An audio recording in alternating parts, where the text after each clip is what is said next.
Morning, everybody. It's BDF44 coming at you with another video. Have a few things on my mind, good things, hopefully for myself. Trying to get a car, so fingers crossed I'll have that by the time you guys see the video. Probably would have been driving that car and had sold it by the time you seen this video, but that is okay. Looking forward to buying it right now, and yeah, so wish me luck on that.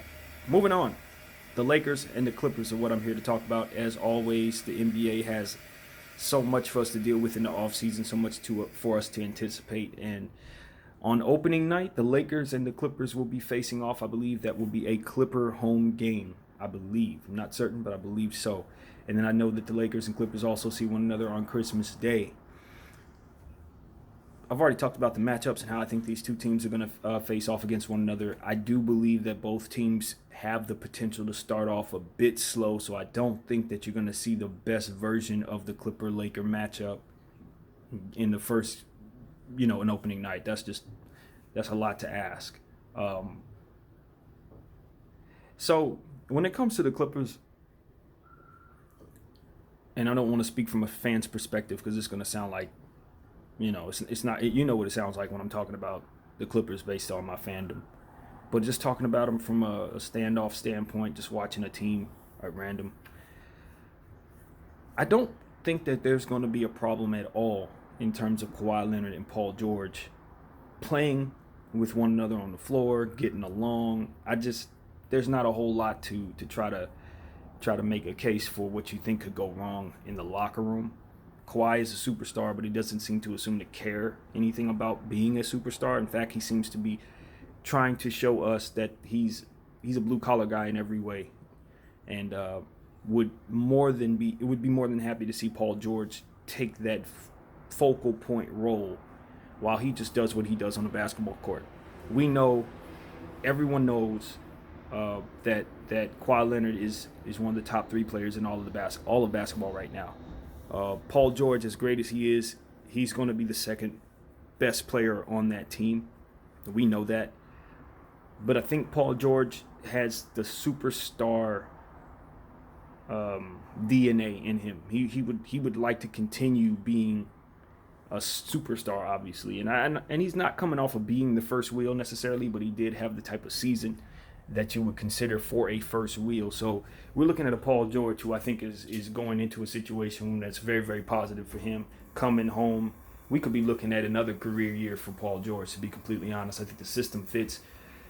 I as a Laker fan wish that this roster was on another team, so I could look at it a little more objectively, just from a personal standpoint. Because to be all the way honest with you, it's not a whole lot to dislike about that Clipper team at all. When you look at their roster, I think the only thing, and I've said this a million times, is they should try to look to get a facilitator, and they should try to look to increase their big man position a little more, just to deal with us, to deal with the Nuggets, to deal with teams like that, Philadelphia, if they make it to the finals. That I think, as gritty as Montrez is, and as physical as he is, I don't find him to be the type of guy who's going to have a whole lot of success against taller stretch 4, stretch 5 guys. He can bang with them in the paint, but when it comes to guarding them and chasing them around, I have questions. Not certainty, because I haven't seen enough of them to be certain, but I have questions. And those questions are enough for me to think that they need to address that. I watched Zubac his whole career. You know what I mean? As a Laker fan, I know Zubac's game back and front, side to side. So I know what he can do and I know what he can't do. I would love to have him on our team. I know the Clippers are happy to have him. He's a fantastic free throw shooter. That's the most important thing about Zubac's game to me, is how phenomenal he is from the line.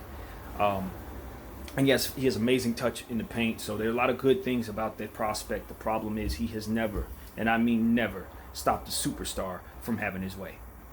Never. That was part of the problem with the Lakers last year. It's been a problem with the Lakers even when we had the kids and all that, is that when we go up against the Joel Embiids, the Anthony Davises, those type of guys, they ate a lot. I mean, they would have career type years against us, and that kind of stuff spoke to why it was okay to move on from Zubac. Not in the manner that we did, but it leads itself to the conversation that I'm having right here, which is he's not enough. He's not enough for for AD. He's not enough for Jokic. He's not enough for Embiid. He's not going to be enough for Ayton. As Ayton grows, he's not going to be enough for Karl. Neither one of the bigs that the Clippers have are enough for what they're going to be facing.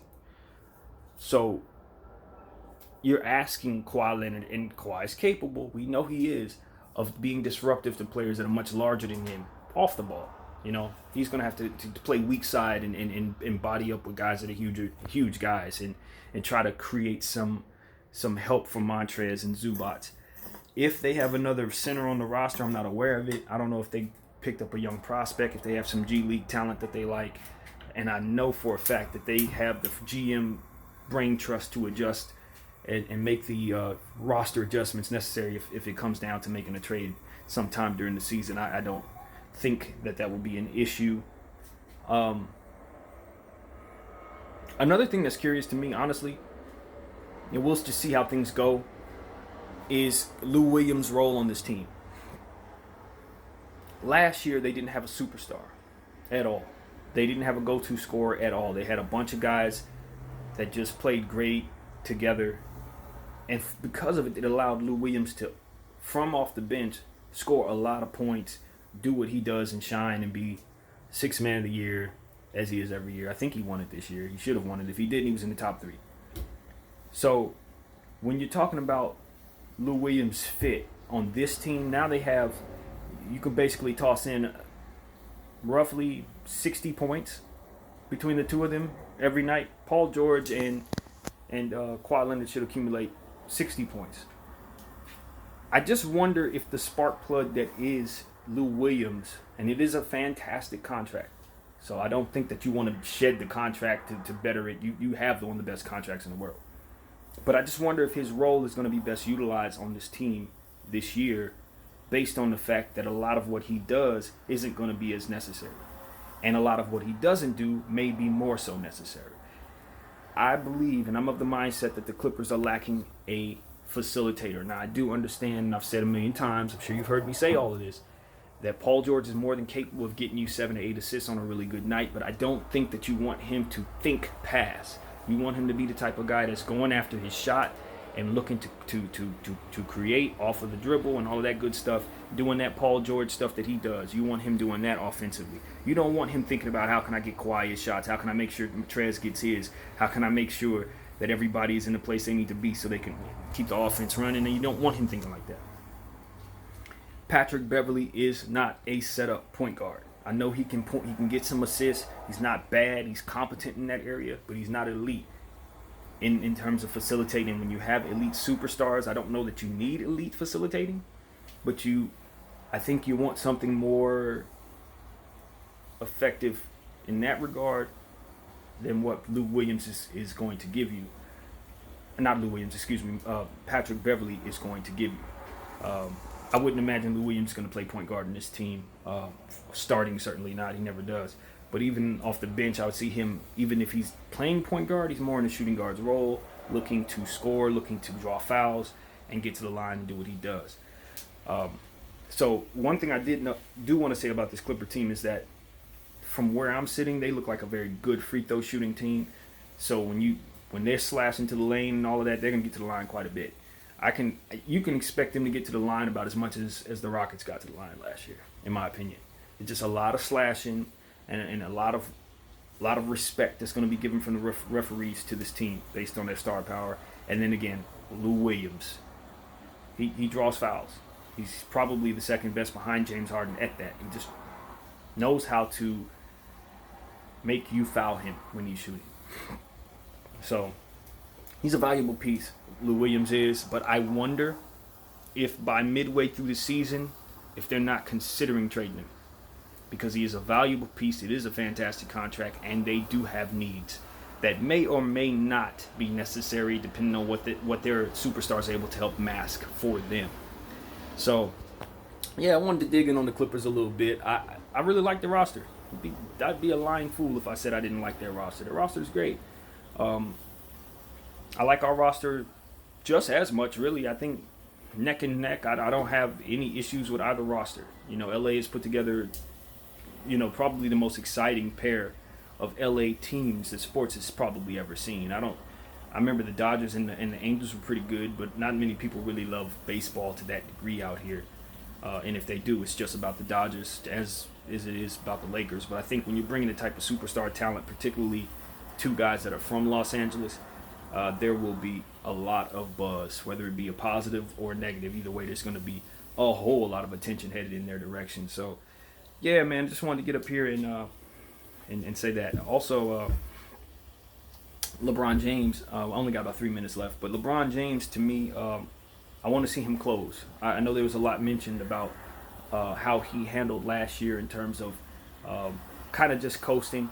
I think last year was a wash year. I think he was looking forward to not making the playoffs, super low-key. I really do. And that's why I don't argue that he doesn't have that passion for winning. I'm just curious that if he's going to prove us wrong, the naysayers who say he doesn't have that same kill switch for winning like he used to. I am a naysayer in that regard. I've seen him take plays off. I'm a listener in terms of that. I'm looking forward to seeing what he's going to do, listening to what everyone has to say, and then seeing what he's actually going to do as opposed to just being convinced of anything. But the evidence is there. He's going to have to prove that he's very serious about winning, and I think that every opportunity for him to feel that way has come his way with this roster, with AD. I could argue that last year he just wanted rest. He was starting a new life in Los Angeles. He didn't know what he was getting into. He knew the team was no good. It hadn't been good in 6 years rather. And I think he was ready to kind of take a break, get this ball rolling with his LA lifestyle and get the movie stuff going. And now all of that's settled in. He's doing the movie, all of that. So I wonder how focused he will be when he gets in here versus how fatigued he'll be from having a very long off season. But nevertheless, he's gonna have to close games, man. There were some games left on the board last year. There were, especially early on, that I felt like all we needed was for him to be LeBron James, turn into a superstar, and work his magic and win those games. I think a lot of times he was trying to feel around, trying to see what the kids can do, trying to give them opportunities, as he mentioned, to take on some scenarios that maybe they would have to face later on. But overall, investing in kids and all that, I just don't think he really believed in the unit of them collectively. I think the kids individually, he would have picked and choose to have them on various teams in his career. He would have loved to have Brandon Ingram in 06, that kind of thing. But having them all together, I don't think he cared to really see that combination of players going forward. So he just didn't seem to care about pushing himself to try to drag another team to a finals that he probably couldn't win, or a Western Conference Finals that wasn't going to get further enough to win a championship. So this year's different. The stakes are higher, and he's going to respond. You know, I would say the word have to, but there's a level of respect when you talk about a guy who's proven as much as he has. So it's just time for him to turn it on, and we will be looking for him to do that. So yeah, that's my little take. Lakers Clippers talk. I'm gonna do a little more research on other teams. I hate being the guy that only has a little bit to say about his squad. So I'm gonna do my due diligence to try to give you more videos on teams that I just don't know a whole lot about right now. So yeah, thanks for supporting me. Thanks for everything that you guys do, man. Hope you're all having a great day, and that's all. Peace.